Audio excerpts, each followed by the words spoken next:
Howdy do! So, in continuation of the whole Infinity Edge reworks and the crit item reworks and the Marksman changes that are coming to the PBE that we've talked about on this channel now, there was a post today by Riot Axes, of course, about 7 hours ago at the time of recording this video on Monday, about the Marksman changes coming to the PBE. Last week we talked about that they're even a thing, and we kind of theorycraft what we thought would kind of be the changes. This post kind of details a bit more what we can expect. So I'm going to read the post verbatim and then explain some of the things as we go along. Hi folks!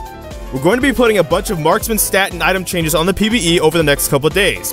Wanted to set initial context and talk goals first. An important note, the changes are not shipping in 8.10, we're giving them a longer soak time on PBE than usual.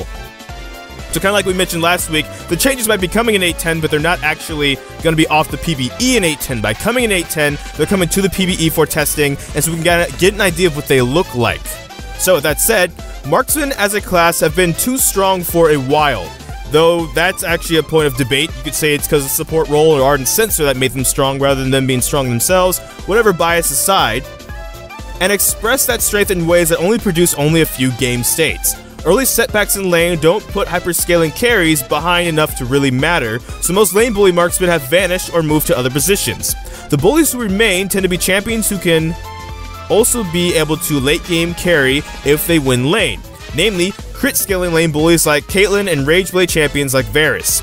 As an aside, we've heard questions about the level of influence supports have on the game. The marksman issues outlined above need to be addressed regardless of the state of supports though. Do they? Because like some of the point of contention is that supports make AD carries too safe to shut down, right? Like you shut down a hyperscaling AD carry, maybe barely, the support will then still keep them safe so they can still be relevant late game. Again, biased aside though.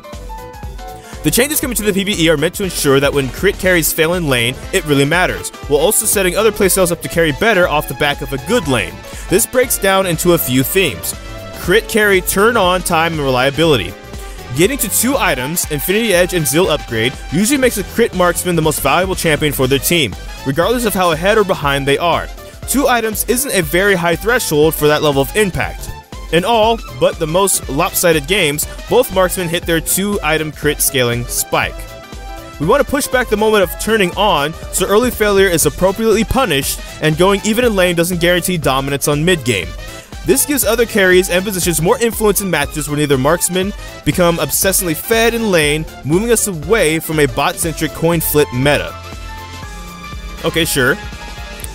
The primary changes here. Reworking Infinity Edge should be less impactful early on, with passives that make it less powerful against early game targets and more dependent on scaling throughout the game as a standalone item, but still extremely powerful later on.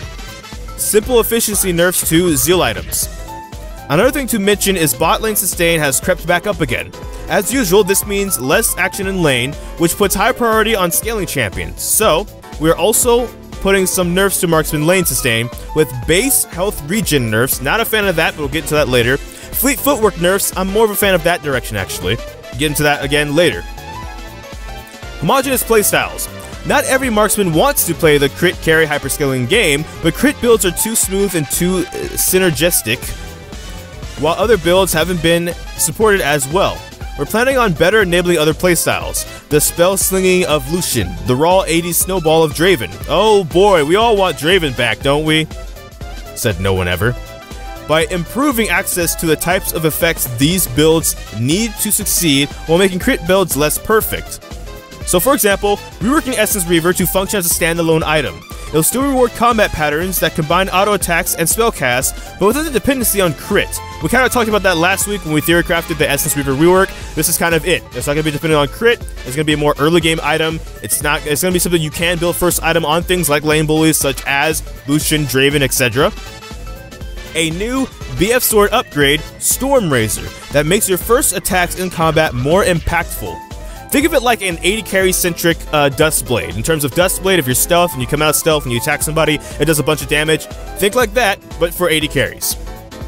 Changing Last Whisper and its upgrades back to total armor penetration, basically reverting to Season 5 like people have been asking for the last 3 years. This makes it a better scaler for AD and flat armor penetration builds, since it provides better value against non-armor stacking champions as well. With the switch back to total armor penetration, Lord's Dominic's Regards no longer needs the extra boost against tanks that the Giant Slayer passive used to offer, so they're removing the effect and Giant Slayer. a domination keystone, Hall of Blades, with similar goals as Stormrazor. So if you are something like a Lucian or a Draven specifically and you want to dominate lane, you don't want to go precision, you don't like Conqueror, you don't like Fleet or anything like that, maybe a Hall of Blades would be something you could like. On top of that, it might be something apparently AD champions, so even AD assassins might be able to use as well. Some simple efficiency buffs to Blade of the Ruined King and Bloodthirster. Obviously, there was a meta back in the day where you could rush something like a Blade of the Ruined King, or more so even Bloodthirster, and you didn't actually have to get crit. Again, if you're something like a lane bully, you might not want that crit item. You might not want Infinity Edge. You might want whatever Essence Reaver does, or you might want some life steals. You might want Bloodthirster and go that route. They're trying to make it so you can go a couple different routes in starting. Again, like we kind of mentioned in last week's Theorycraft video, where we said maybe they want you to be able to go several different routes, kind of like with the Mage item rework. You can go Lost Chapter into several other items and just go a different route instead of always doing the same items on any mage no matter what. Another change on this front is that marksmen are trading 4 base attack damage for a bit more AD scaling, breaking even late in the lane phase or a bit thereafter. Since these are flat out changes across the class, the difference in base AD between one marksman and the next will be more significant in early lane. While we're aware of how important base AD is effective to last hitting in lane, so the stat change will be accompanied by a Training Wheels last hitting assist with the intent to remove it over the following few patches. Looking past marksman for a moment, Stormrazor, Essence Reaver, Hall of Blades, and Last Wisps Return to Total Armor Penetration are powerful options for AD fighters and assassins too. We view them as positive additions for those classes in the long run, but we'll be watching short-term balance carefully. Other opportunistic work. While we're taking this opportunity to address a few additional pain points for some marksman players, some for others include, we're reducing the late game burst that crit marksmen deal to squishy targets via the Infinity Edge update, which will rework the 50% crit damage passive into one that converts a portion of the crit damage to true damage. This focuses crit build effectiveness more squarely on tank targets. A few crits on low defense targets will still be highly impactful, but will be less likely to get to that 3 or 2-shotted potential. You'll see fewer critical strike chance items early on, meaning the impact of crit in lane is lower and lucky rolls won't determine the outcome of trades as often. The AD stat changes make marksmen less oppressive to lane against. Melee champions know this frustration, but in testing, mages have benefited significantly as well.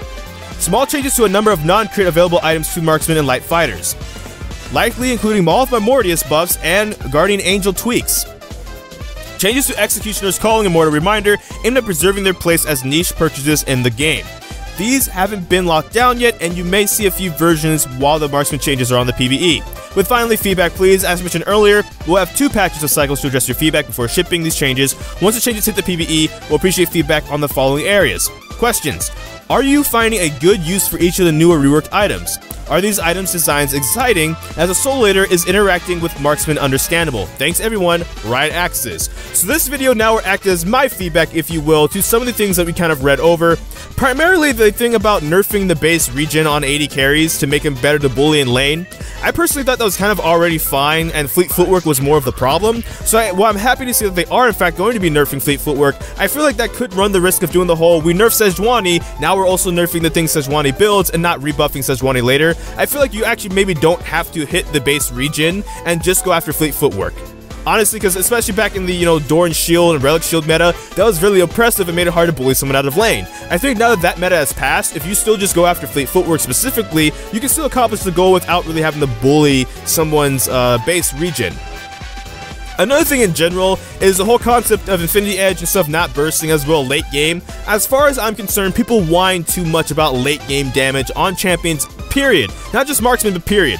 If it's a mage, that's late game. If it's an assassin in their power spike, be it their late game or mid game power spike. If it's an AD carry that's built all crit items or full build late game, in my opinion, they should blow you up and relatively fast. I just don't agree actually with the idea that they're too bursty late game. Early game, I agree. I've been outspoken about that even as an AD carry player. I don't think if you just have a Zeal item and the enemy team takes a fight with you because you only have a Zeal item, you should be able to crit 4 times in a team fight relatively quickly, and as such, just like you're fighting a late game, crit champion. That's not fair, right? You're supposed to be in a window where you're weaker, and you're just not. I totally understand that. But late game, I just don't care. just like Victor or other classes and other roles, they should be able to blow you up relatively easily when they have their items and do what they're supposed to do as carry and damage targets. So I will be curious to see how that plays out. I am happy overall though. I will say I am happy overall, because if this makes my role less complained about and people actually learn how to get good against certain aspects that aren't actually problematic of my role, that would be nice. On top of that, there are problems within my role that I think these are addressing. Viable things that are wrong with my role that I think are being fixed and will be talked about and, iterated on as these patches go on. So pretty much the long story short is, there are certain problems in my class that I completely agree with, and it seems like they're addressing those things. There are certain problems with my class that I think are inflated by other problems that have really nothing to do with the AD carry role, but I guess that's just too bad. I don't think they need to hit the base regen, but I do think they need to hit flip footwork. I think that's good. And I do think crit items should be allowed to burst late game like most other damage classes should be able to, but I agree early game crit should not be bursty and should not really do a lot of damage to squishy targets. I think that's kind of unfair, especially if you draft something like Diaries and Assassins to deal with those carries, and they really have a hard time doing so because they're getting critted so much and bursted so early with things like Static Shiv and such. So, that's all for this video from me. My bias aside, how do you feel about these changes now that we've read through them? We kind of have an exact idea what they're going to be, and on top of that, they might actually benefit things like AD bruisers and assassins. But that's all for this video. I don't know which video will be next, because life can have a lot of kinks. So until next time, take care. GG, get jinxed. Thank you for watching.